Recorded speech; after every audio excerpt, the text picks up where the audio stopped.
On a seemingly peaceful Saturday morning, Paul found himself trapped on his own property. His driveway, his only way in and out, was blocked by a line of luxury cars, Mercedes, BMWs, Cadillacs, belonging to the guests of his neighbor Karen's daughter's wedding. At first, Paul thought it was a mix-up, maybe some lost tourists. But then he saw the big white tent, the champagne tower, and the fancy music. The guests weren't strangers, they were Karen's guests. Karen, the HOA president and part-time tyrant, had always been a thorn in Paul's side. She once fined him $75 for having a too rustic barn door. Today, she was playing the perfect mother of the bride, barking orders into a headset, while Paul was left stranded. Paul tried asking politely, but one tuxedoed guest smirked and told him, "It's just a few hours. Can't you wait?" That was when Paul knew he wasn't dealing with ordinary wedding guests. He was dealing with entitlement. Paul went to Karen directly, asking her to have her guests move their cars so he could get out. But Karen just waved him off, dismissing him like he was an inconvenience.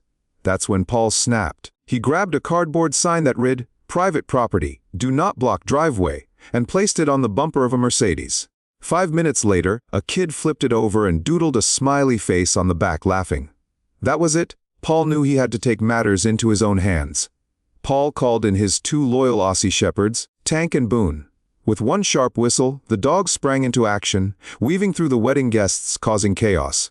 Boone knocked over the gift table, while Tank herded the guests straight into the mud-filled paddock Paul had been preparing all week. The chaos was glorious. Bridesmaids fell into the mud, groomsmen tripped, and the DJ's music was drowned out by the noise. Karen, furious, demanded that Paul call off the dogs, but Paul just leaned against the fence, smiling. The dogs sat down, perfectly obedient, as if they knew their mission was accomplished. Karen then called in some muscle, but Paul had more up his sleeve. He opened another gate, releasing 6 goats and 2 donkeys. The animals immediately caused more chaos. Reba the goat ate the centerpiece, while Hank the goat charged at a bridesmaid. The donkeys caused a scene too, knocking over a champagne tower and sending guests fleeing. Karen's daughter, covered in mud, turned on her mother, accusing her of ruining the wedding. Karen tried to blame Paul, but he calmly responded, "You gave him a job."